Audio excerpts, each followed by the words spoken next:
Bueno, el día de ayer, lamentablemente, también aquí cerca de este lugar donde nos encontramos, ocurrió un siniestro y don Ricardo Herrera, que nos acompaña el día de hoy, nos ha acompañado el día de ayer también su empresa como expositor, ha sido uno de los pioneros de la producción de energía, en este caso biocombustibles, en esta región.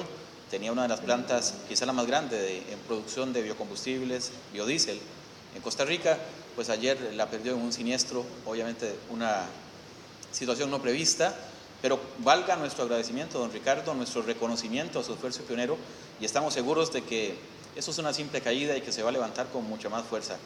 Les rogaríamos un aplauso para don Ricardo.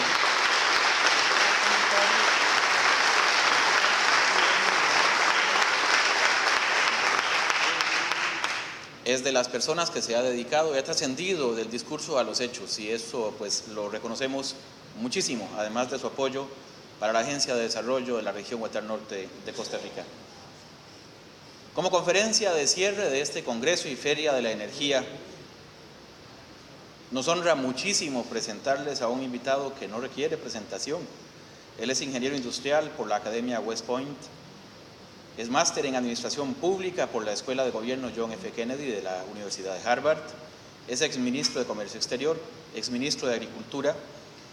Internacionalmente ha sido pionero en la vinculación entre desarrollo sostenible y tecnología, colaboró en la creación del Grupo de Trabajo sobre Información y Tecnologías de la Comunicación de las Naciones Unidas, es fundador de la Fundación Costa Rica para el Desarrollo Sostenible en TV, fue director general y primer consejero delegado del Foro Económico Mundial, es consejero delegado de Concordia 21 con sede en España, un organismo que apoya a organizaciones promotoras de valores democráticos y de desarrollo en todo el mundo. Fue presidente de nuestro país entre 1994 y 1998 con el tema Tendencia Mundial Energética y Oportunidades que ofrece la región Huetar Norte de Costa Rica. Damas y caballeros, un honor presentarles a don José María Figueres Olsen.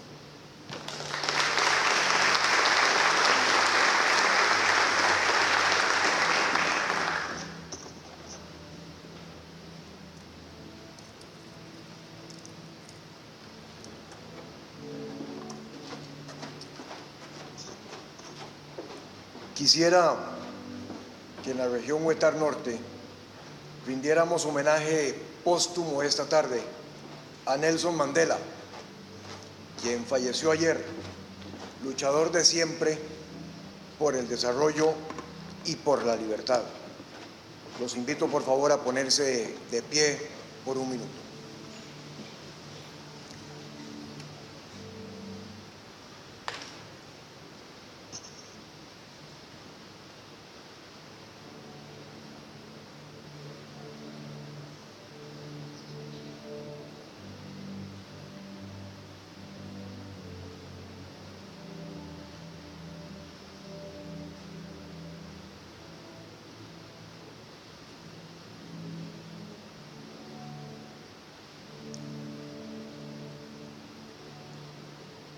Muchas gracias.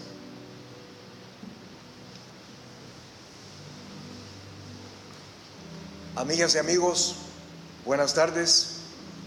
Muchísimas gracias por su tiempo aquí con nosotros y muchísimas gracias a quienes han intervenido esta mañana con sus ponencias y por supuesto que también por sus preguntas. Me da mucho gusto nuevamente estar aquí con ustedes, aquí en San Carlos y en este salón.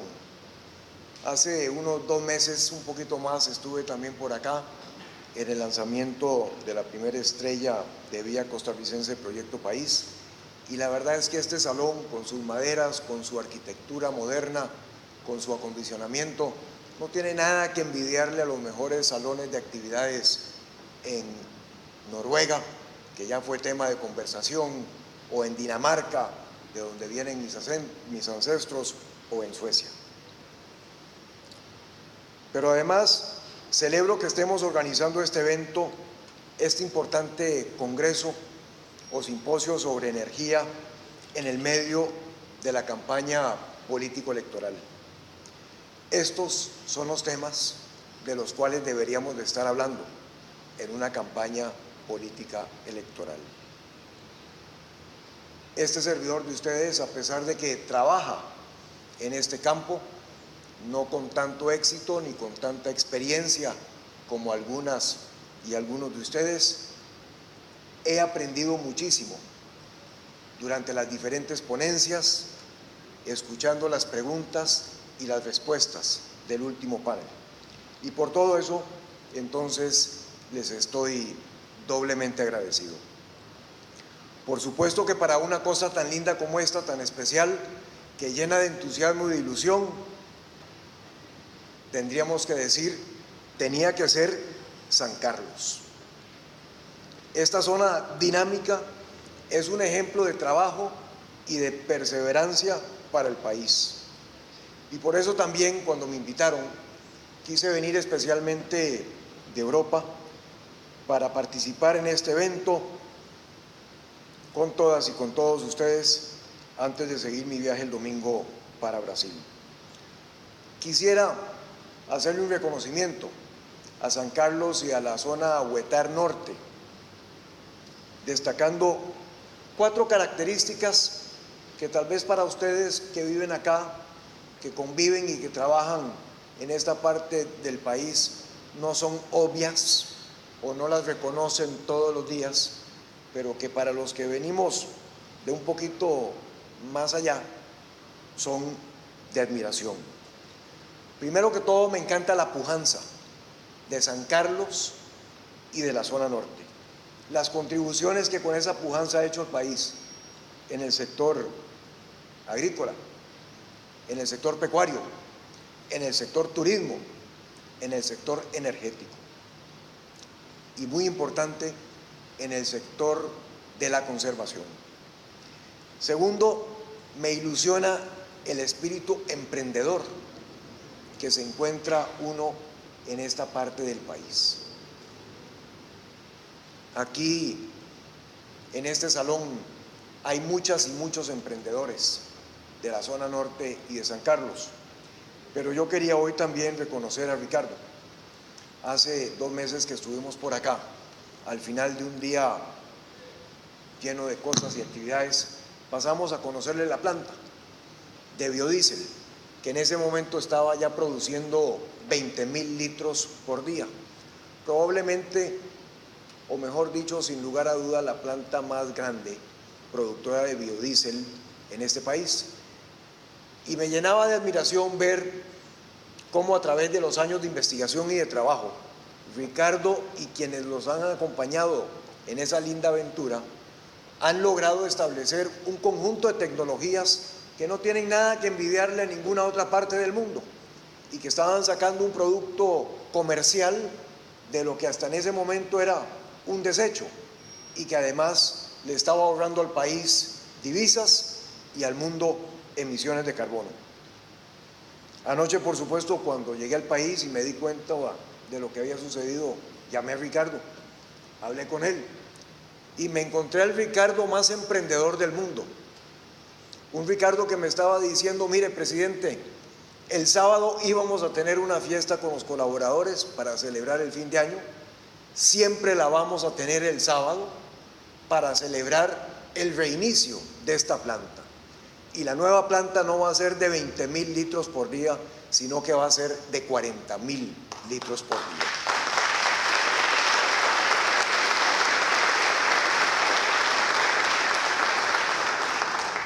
Con ese tipo de emprendedorismo que es característico de San Carlos y de la zona norte, se saca adelante un país y un continente y un planeta y lo que ustedes quieran. Tercero, quiero reconocer aquí en San Carlos el gran aporte de las organizaciones sociales que con tanto éxito han contribuido a crear bienestar en esta zona.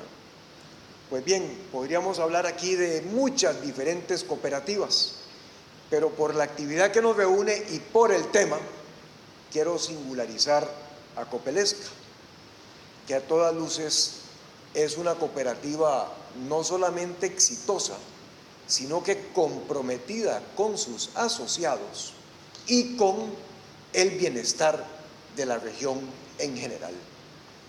Lo que Copelesca aporta a la región no tiene precio.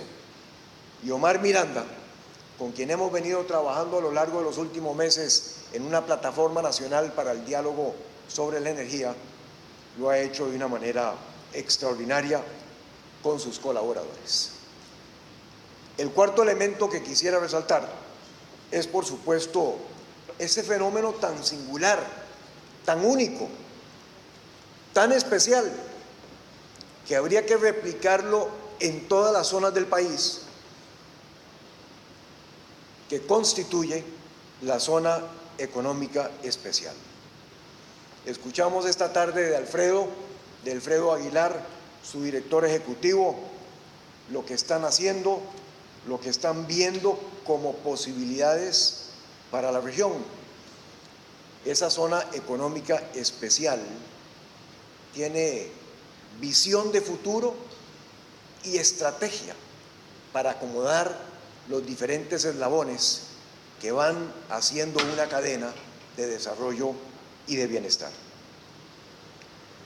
En resumen, amigas y amigos, esas características y lo que han hecho, todo lo que aquí encontramos es lo que más se acerca a ese ideal que llamamos bien vivir y que hemos querido enarbolar en Vía Costarricense. El bien vivir, definido como una vida con propósito y con balance, en equilibrio con nosotros mismos, los demás y con la naturaleza. Y por eso nuestra primera estrella, que es la entonación regional de Vía Costarricense, Proyecto País, nació aquí para felizmente incorporarse como una organización más bajo la sombrilla de la zona económica especial. Por todo eso también es que nuestro primer informe de noviembre del 2012 en Vía Costarricense planteamos la conveniencia de que a la hora de reordenar el territorio nacional, esta zona norte debería constituirse en 8ª provincia. Y no es que una provincia nueva lo arregle todo, ni que sea una solución mágica, pero conlleva con eso una cierta condición especial y un peso político más importante en representación, por ejemplo, en la Asamblea Legislativa, pero también en otras instancias de gobierno. En el segundo informe, por supuesto, abordamos la situación que nos reúne aquí hoy, el futuro de nuestro sector energético, con algunas recomendaciones prácticas, efectivas y realizables.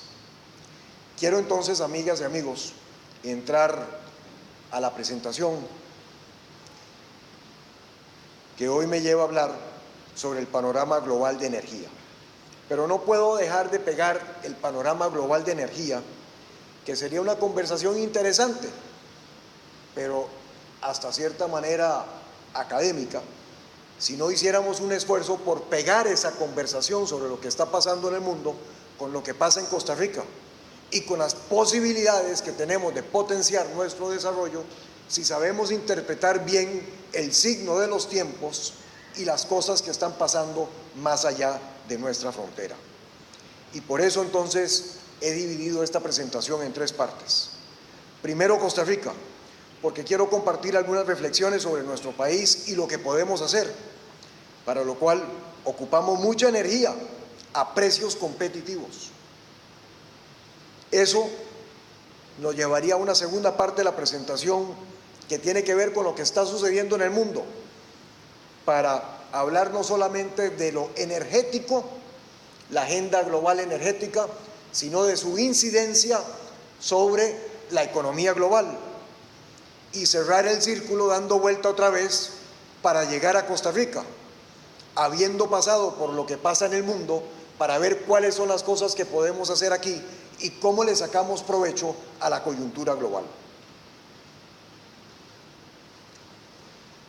Pienso en ese sentido que Costa Rica tiene muchas prioridades, pero una principal es que nos montemos sobre una agenda de crecimiento y empleo con sostenibilidad ambiental. y quiero volver a eso un poco hacia el final de mi presentación. Empiezo entonces con algunas consideraciones sobre la Costa Rica de hoy. Con la llegada de la crisis económica mundial en el 2008 y el 2009, amigas y amigos, pese a todos nuestros mejores esfuerzos nacionales, y los hubo, no hemos podido avanzar como hubiéramos necesitado o querido hacerlo. El Producto Interno Bruto se nos estancó. Durante el 2009 perdimos un punto de crecimiento económico, es más, tuvimos un punto negativo, o sea, no crecimos. Y de ahí en adelante no hemos crecido a más de un 3%. Por otra parte, a pesar de haber duplicado a lo largo de los últimos 20 años la inversión en lo social, que hoy llega casi a los 500.000 millones de colones, 500.000 millones de colones invertimos en lo social, todavía no hemos logrado bajar la pobreza del 20%. La bajamos al 19 y el año entrante se nos escapa al 21. La bajamos al 20 y se nos escapa al 21,5. La bajamos al 18,5 y se nos escapa al 20. No es que lo esté proponiendo, pero si cogiéramos esos 500.000 millones de colones que invertimos en lo social y los repartiéramos entre 90.000 familias que viven en la pobreza extrema, le podríamos dar a cada una de esas familias 400.000 colones al mes de manera sostenida, con lo cual los estaríamos sacando de la pobreza. No es que lo proponga, pero lo que quiero dejar claro es que la manera que estamos haciendo las cosas no es la mejor y que a la larga necesitamos revisar cómo es que estamos invirtiendo en solucionar problemas en nuestro país.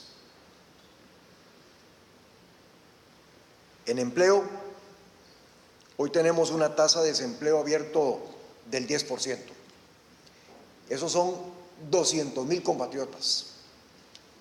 Son muchas personas. Y me preocupa muchísimo que el 62% de esas personas, más de 120.000, son jóvenes.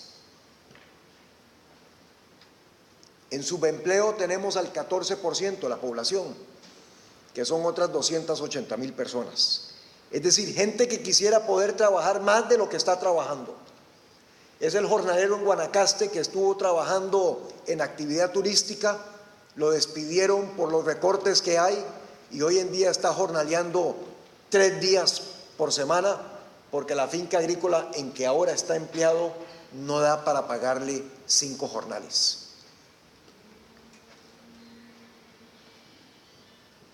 Tenemos 155.000 jóvenes que ni estudian ni trabajan y de esos el 70% son mujeres. En fin, amigas y amigos, sin pensar en el futuro, hoy tenemos que generar oportunidades de trabajo para aproximadamente 500.000 costarricenses. Eso requiere de inversión, requiere de sector privado. Para que exista esa inversión por parte del sector privado, se requiere de gobiernos con visión, con claridad, con buena estrategia, con marcos regulatorios claros que digan por dónde es que vamos en este país. Y para eso se requiere que no lo dejemos todos en manos de los gobiernos, porque estas cosas son demasiado importantes para que las confiemos solamente a los que están de turno. La conclusión a la que quiero llegar, amigas y amigos, es que un crecimiento del 4 o del 5% anual en términos económicos, al que no hemos llegado en los últimos años, no alcanza para el bien vivir al que aspiramos y al que podemos llegar en este país. Con ese crecimiento no vamos a ningún lado. Con ese crecimiento repartimos pobreza y falta de oportunidades. Con ese crecimiento repartimos desencanto y decepción en el sistema político democrático. Hay que poner los bueyes adelante de la carreta. Hay que aspirar a mucho más.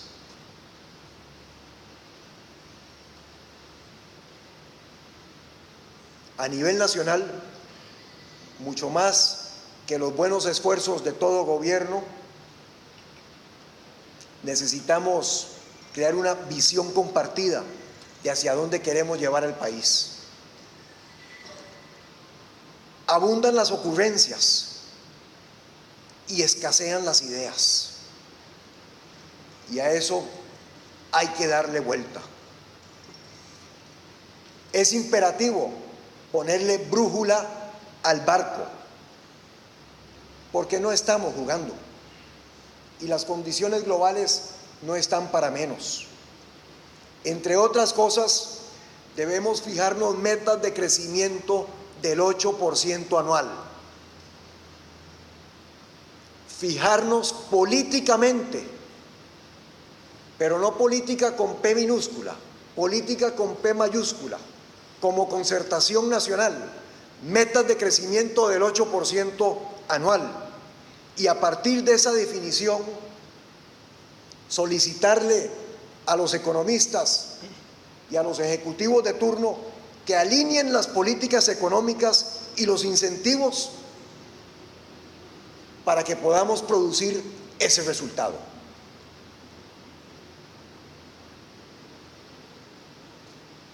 Si queremos crecer más y mejor, es decir, si ambicionamos un crecimiento que no sea cualquiera, sino más bien que sea un crecimiento sostenible y ambientalmente responsable, conviene entonces que pasemos revista también a la economía global para encontrar las oportunidades que podemos aprovechar, porque estamos conectados a ella. Y ahí, en ese mundo, nos vamos a encontrar un escenario muy cambiante, tanto en lo energético como en lo económico, con lo cual paso a la segunda parte de mi presentación, que tiene que ver con lo que está pasando en el mundo y un poquito lo que viene sobre el horizonte. La situación energética global, amigas y amigos, vive cambios impresionantes que hace apenas 5 años ni siquiera nos habríamos atrevido a pensar. Menciono algunos de ellos, 4 para ser específico. El primero, hoy la oferta y la demanda del petróleo está en los 80 millones de barriles por día, poquito más, poquito menos. Pero variaciones pequeñas en la oferta o en la demanda tienen efectos importantes en los precios, que para un país que importa el 100% de sus hidrocarburos nos pone en una situación en donde nos expone a la volatilidad mucho mayor hoy en día y probablemente hacia el futuro de los precios de los hidrocarburos de lo que tuvimos en el pasado.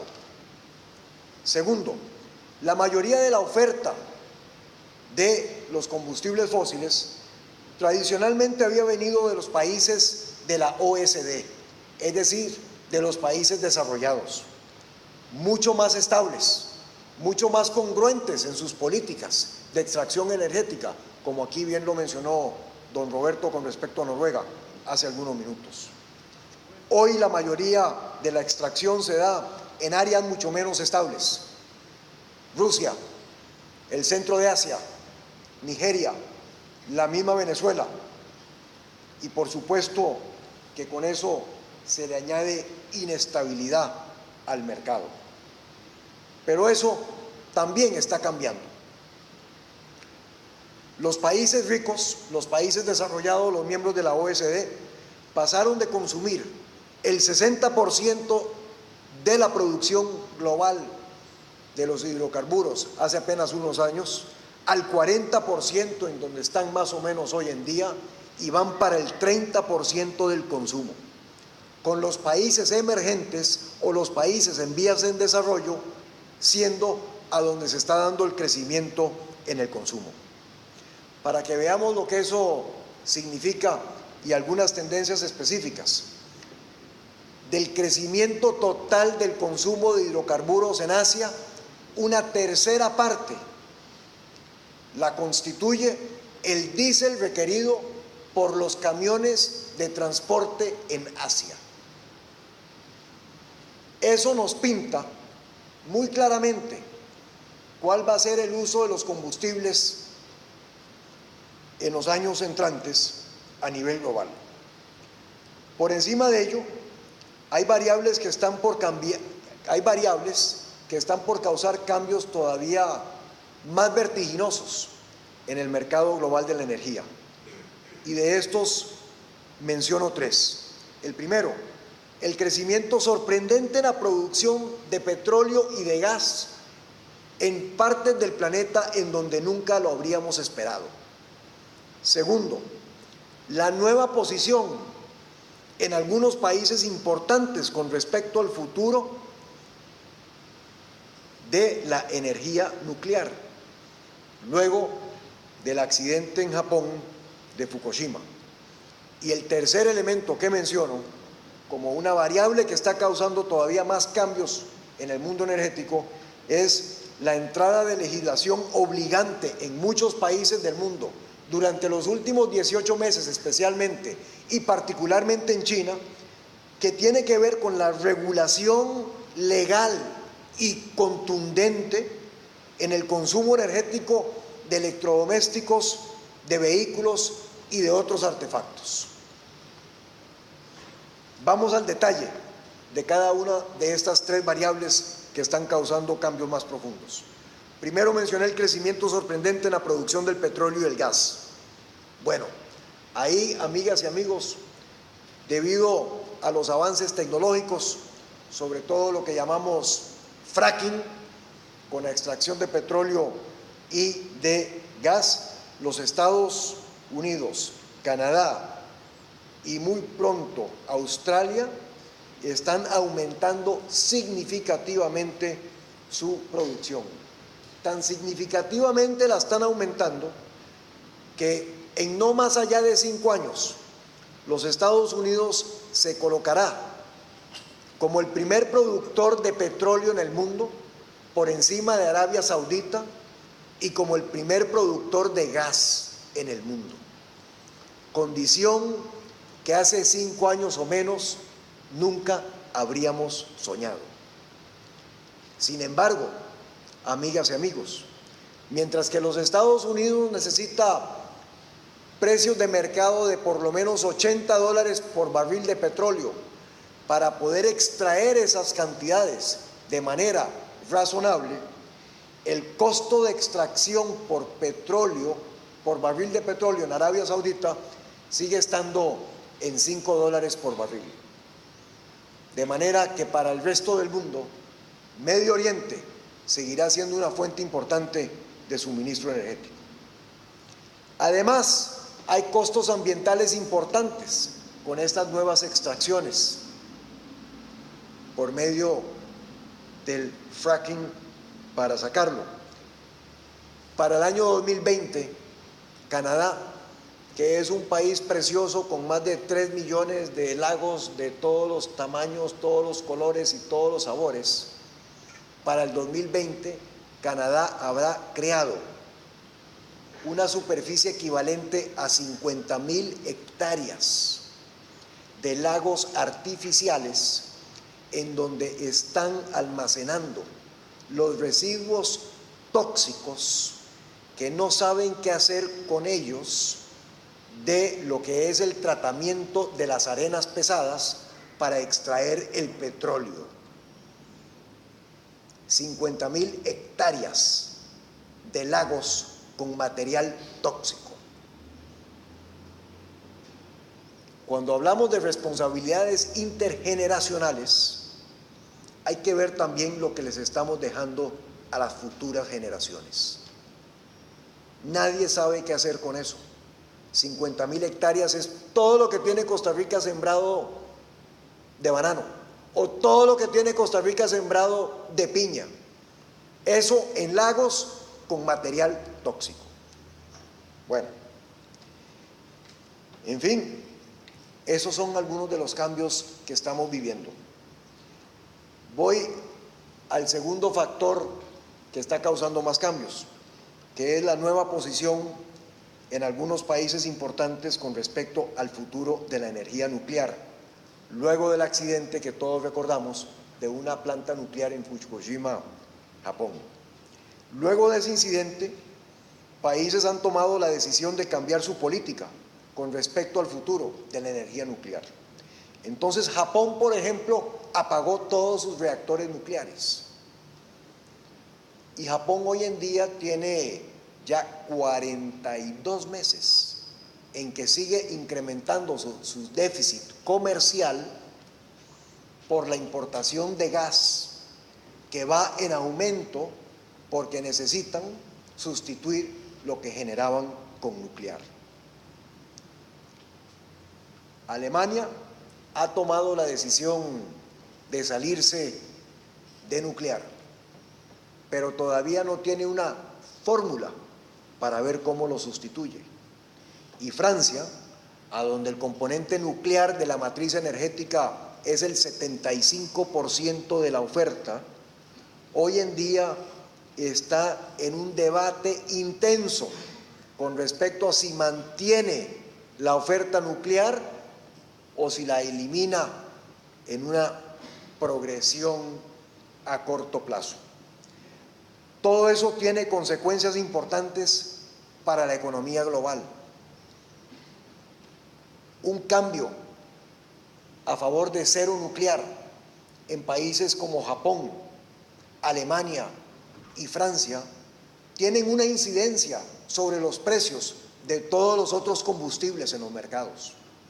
Y para Costa Rica, que somos, como sabemos, y ya dije, importador de hidrocarburos, eso es una presión adicional sobre el mercado que hace apenas 2 años nadie ni siquiera hubiera sospechado.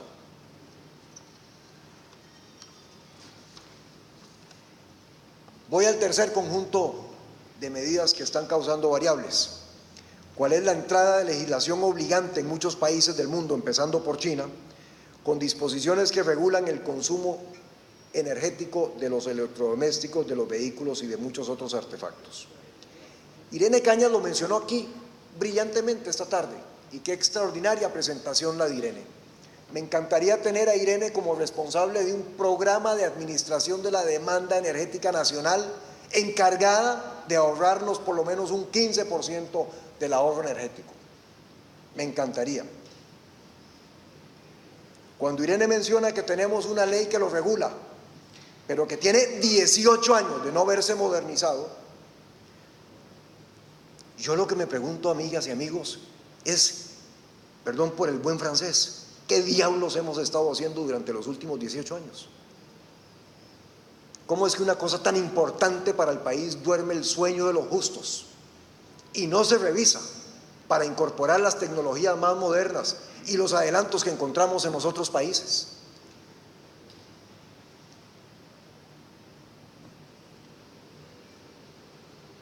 Las medidas tomadas por el presidente Obama en su primer gobierno en cuanto a los requerimientos de eficiencia energética para la fabricación de vehículos ha hecho más por independizar a los Estados Unidos de energía que hasta el momento lo que ha hecho el shale oil que han venido extrayendo.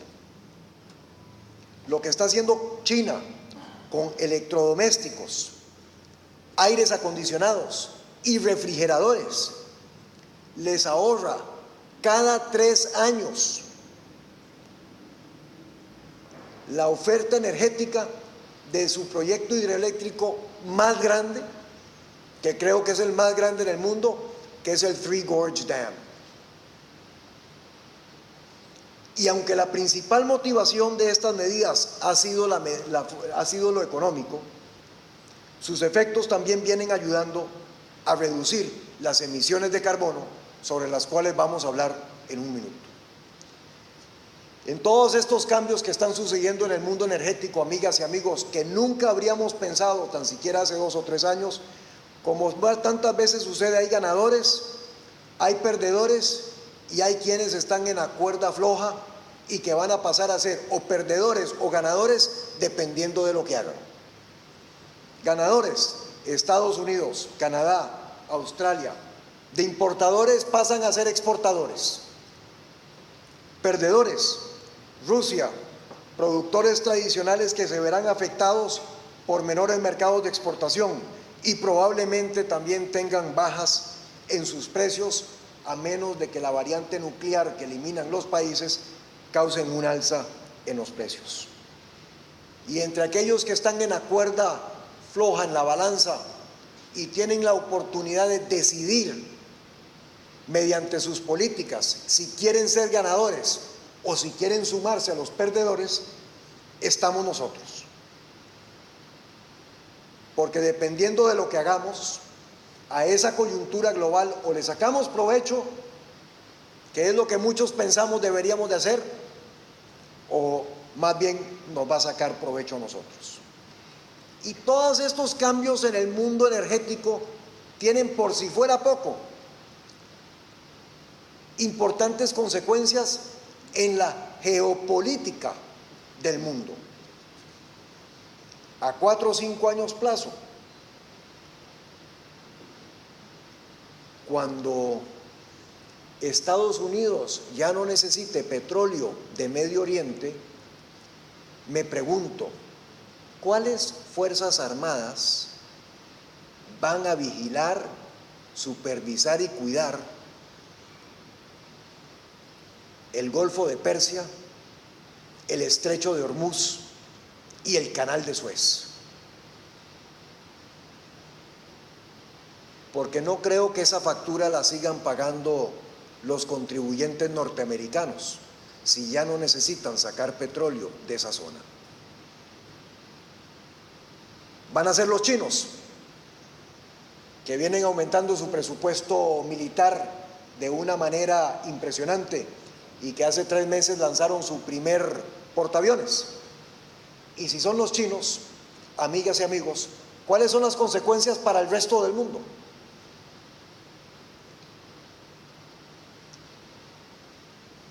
Adicionalmente, todo esto tiene consecuencias sobre la economía global. La economía global crecerá este año menos del 2%, y para el 2013 las cifras del Banco Mundial y del Fondo Monetario Internacional nos hablan de un crecimiento del 3%.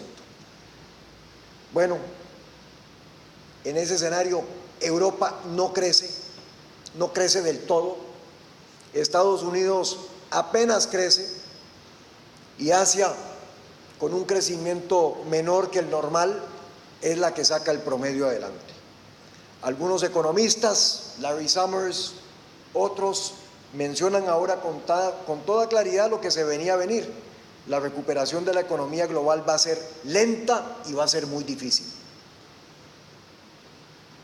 Eso es otra clara señal para nosotros en términos de por dónde debemos enrumbar el barco de las aspiraciones nacionales y ver cuáles son las medidas que tomamos para sacarle provecho a la coyuntura. Como si todo eso fuera sencillo, lo cual no lo es, móntele encima la cuestión climática. Las matemáticas no mienten. El verano pasado, verano en el hemisferio norte, llegamos a 400 partes por millón de carbono en la atmósfera. Esas 400 partes por millón de carbono en la atmósfera, lo que hacen, como todas y todos sabemos, es crear como una gran neblina que deja que pasen los rayos del sol hacia la Tierra, pero que cuando rebotan muchos de ellos no los deja salir y por lo tanto se empieza a recalentar el planeta. Y como las matemáticas no mienten, sobre 400 partes por millón de carbono que ya llevamos, estamos acumulando otras 3 o 4 partes por año. De aquí al final del siglo son 90 años. Por 3, 270. Más 400 partes que ya llevamos, 670. Ese es un mundo con cambios de temperatura de más o menos 5 grados centígrados con respecto a lo que tenemos hoy. La última vez que tuvimos más 5 grados centígrados fue hace como 3 millones de años y los cocodrilos nadaban en el Polo Norte. Y la última vez que tuvimos menos 5 fue hace apenas 10.000 años, a la salida de la época glaciar. Claramente ninguno de esos horizontes es lo que estamos pensando cuando hablamos de pasarnos al bien vivir. Con todo esto, amigas y amigos, lo que quiero decir es que el mundo está suficientemente complicado para que nosotros aquí pretendamos que alguien va a venir a hacer por nosotros lo que nosotros mismos no queremos hacer. Eso no solamente lo digo con respecto a las responsabilidades nacionales, eso lo digo también con respecto a la situación que enfrentamos con nuestros vecinos. Dependemos de nosotros mismos, amigas y amigos.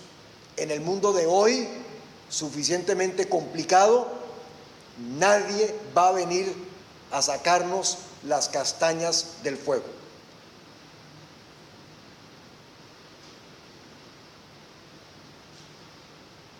Y con eso llego a la tercera parte de mi presentación, que es que luego de repasar lo que está pasando en el mundo, quiero regresar a Costa Rica porque yo sigo siendo optimista y pienso que a todo esto le podemos sacar provecho. Pero para eso tenemos que organizarnos un poquito mejor. Esta es una responsabilidad importante. Hay que dejar de improvisar. No podemos darnos el lujo de seguir improvisando, amigas y amigos. No podemos. Hay mucho que hacer. Y aquí pongo por delante 5 retos, algunos de los cuales ya he mencionado con pinceladas. El primero, en lo económico, objetivo nacional, crecer al 8%. Eso es diferente a lo que tenemos hoy en día. No es que el Banco Central va a decir que quiere controlar la inflación para tener la inflación más baja que hayamos tenido en la historia del país, como un prurito de haber pasado por ahí como junta directiva y como presidente del Banco Central, y que la economía no crezca como consecuencia de eso, y que tengamos desempleo. Eso quiere decir, Banco Central, actores económicos, pónganse las pilas y vean a ver qué políticas económicas meten para que crezcamos al 8%. Eso quiere decir que no es que el Banco Nacional viene a la zona norte y recoge todos los activos que se han metido y todas las inversiones de medio mundo en el sector turismo para rematarlas, para que se desvaloricen y para que perdamos eso entre todas y todos los costarricenses. Eso lo que quiere decir es que hay que montar un plan de reactivación y una política de atracción de turismo que sea pareja y que traiga turismo a la zona norte del país. Es decir, fijarnos una meta para crecer al 8% no es dejar las cosas al azar, es tener políticas claras, como las tenemos en el sector empresarial, es tener objetivos bien fundamentados, como muchas veces establecemos con nuestras propias familias cuando queremos sacar algo adelante, para saber entonces qué es lo que hay que hacer para hacer lo posible y hacerlo. Pobreza, a la par de la necesidad de crear empleo, pobreza. 20% de las familias en este país, 1.100.000 personas viviendo bajo la línea de la pobreza, cuando tenemos los instrumentos tecnológicos y económicos para ayudarles. Desigualdad. En desigualdad estamos en la segunda más alta de los últimos 25 años. Ya mencioné el empleo y además tenemos que hacer una realidad nuestra aspiración de ser carbono neutral para el 2021. Acometer estos retos con una actitud positiva es lo que corresponde. Reinventar Costa Rica, amigas y amigos, reinventar Costa Rica. El modelo necesita de una reparación grande. No es un overhaulcito, no, es una reparación mayor. Es un plantearse las cosas que queremos hacer, fijarnos los objetivos y decir, independientemente del pasado, pero nutriéndonos de las experiencias buenas que hemos tenido, ¿cómo hacemos para hacer las cosas que queremos hacia el futuro? No es decir que queremos mejorar un poquito las cosas, es soñarnos la mejor Costa Rica posible y después ver cómo reseteamos el desarrollo nacional para llegarle a ese objetivo. ¿Cuál es la mejor Costa Rica posible? ¿Nos hacemos esa pregunta de vez en cuando? ¿O nos vamos por el camino más fácil o el camino por el que nos lleva la inercia? ¿Cuál es la mejor Costa Rica? Amigas y amigos, yo menciono 6 características como ideas de lo que podría ser. Primero, me parece que tiene que ser auténtica en nuestros valores, en nuestras tradiciones, en nuestras instituciones.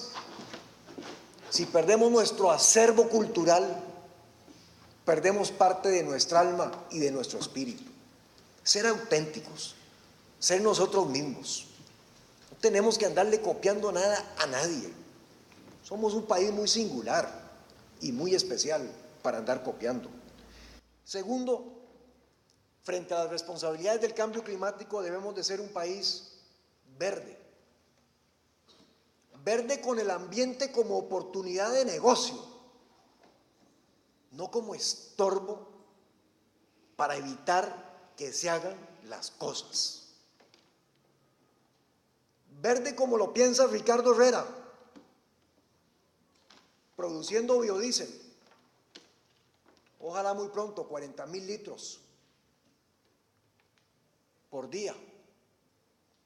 Y que Dios me le ayude en sacar los permisos para montar una bomba en la esquina de su propiedad donde los pueda ayudar.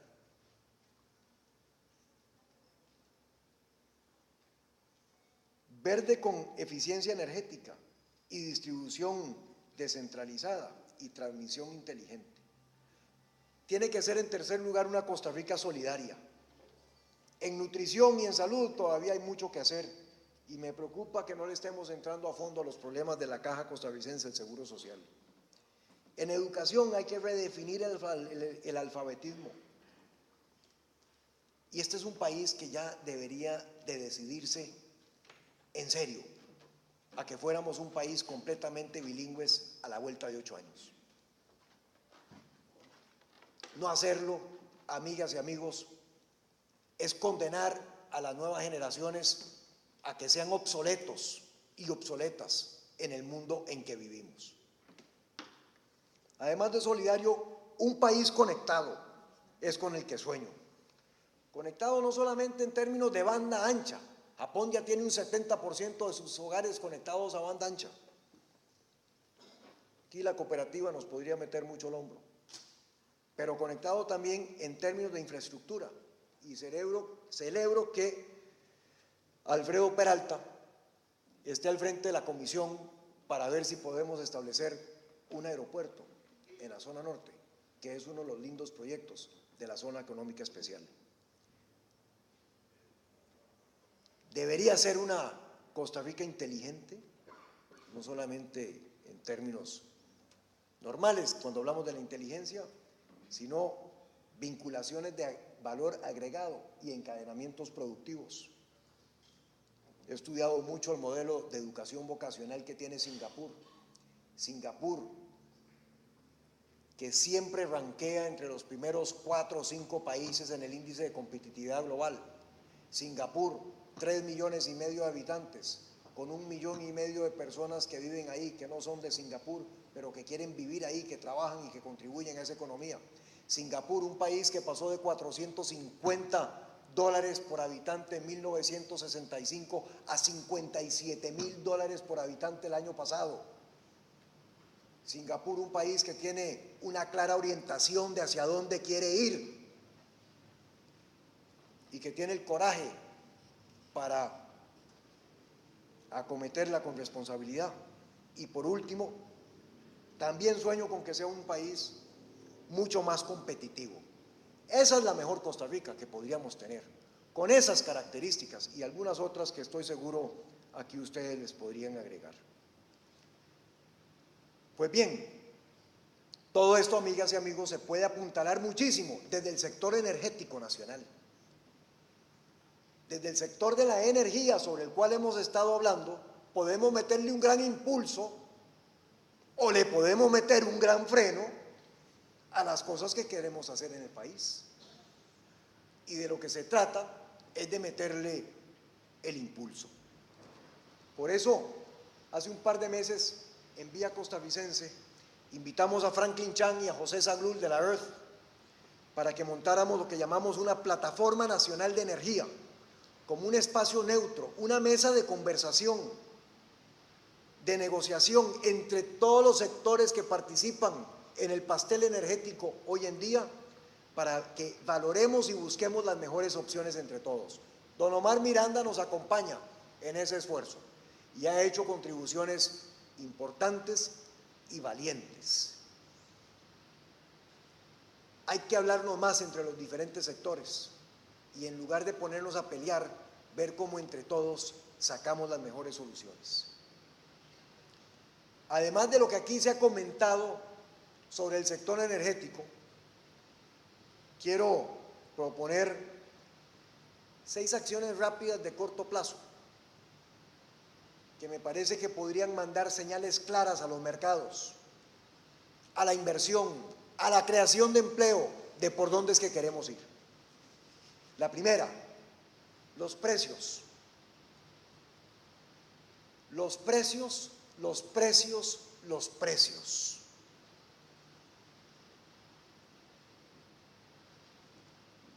La familia costarricense se queja con razón del incremento de las tarifas y el sector industrial por igual.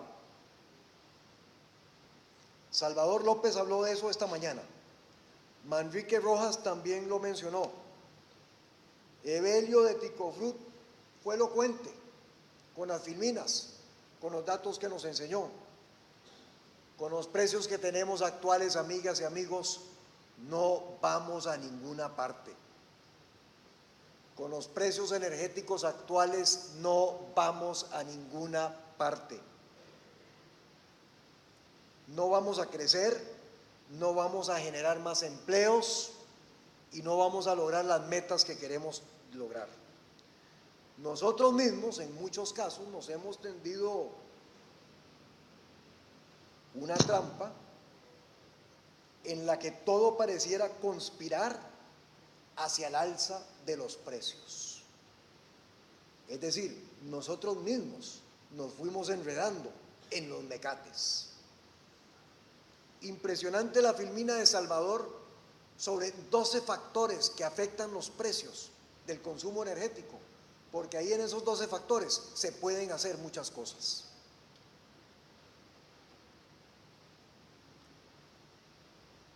Uno de ellos, que lo mencionó Roy esta tarde, tiene que ver con la forma en que hemos venido financiando los proyectos. Como le pusimos limitaciones al gasto público para querer frenar al ICE, porque eso es lo que nos decían los economistas que había que hacer, demasiado caso le hemos hecho a los economistas en este país. Como le pusimos limitaciones al gasto público para frenar al ICE, tuvieron que inventarse la figura del fideicomiso para inventar los proyectos. Y claro, ya lo mencionó Roy, los fideicomisos son a 15 años o a 20 años plazo. Cuando usted va a financiar su casa, que es un activo que le va a durar 50 años, y le dan un financiamiento a 20 años, lo dejan hasta aquí, durante los 20 años que está pagando. Hace falta renegociar la deuda del ICE, pasarla a 40 o a 50 años.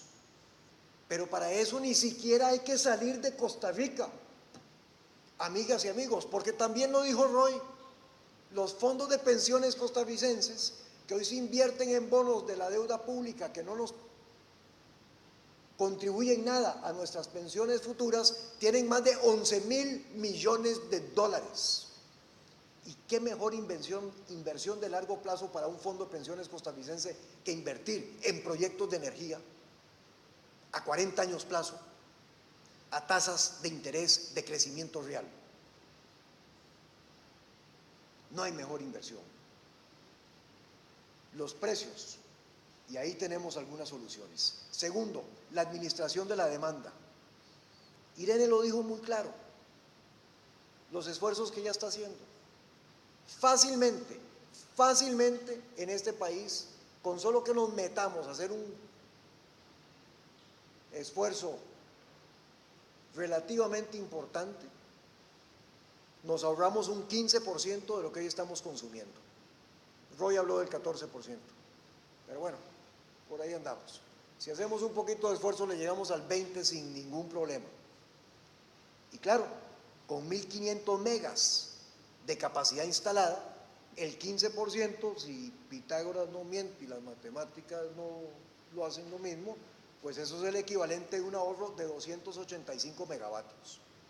Don Salvador aquí esta mañana nos presentaba el cuadro de lo que vamos a crecer en renovables de 2013 al 2016. Me parece que eran 360 megavatios.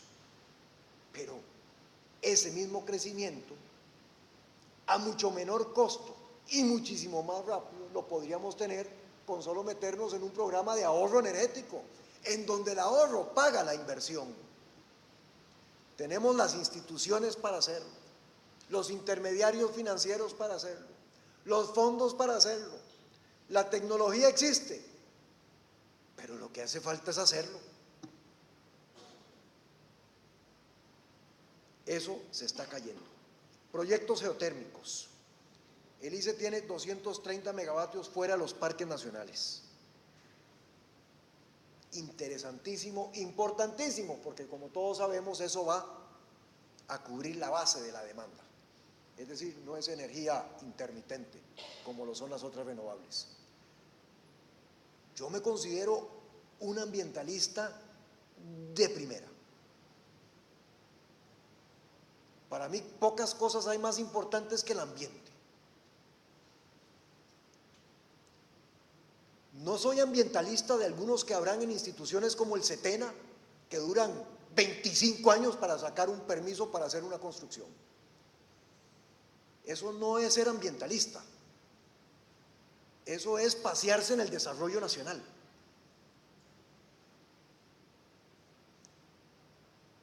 Pero me considero ambientalista.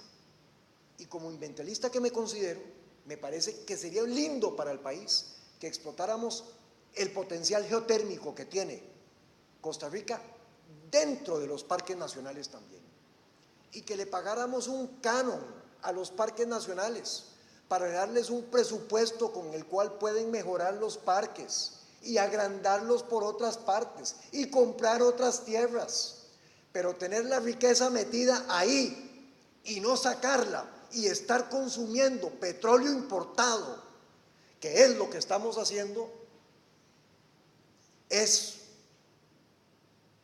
más que tontera.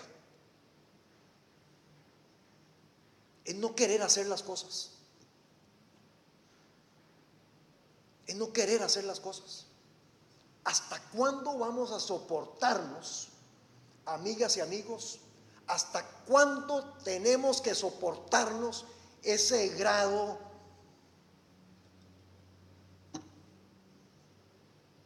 de qué? De todo. ¿Hasta cuándo?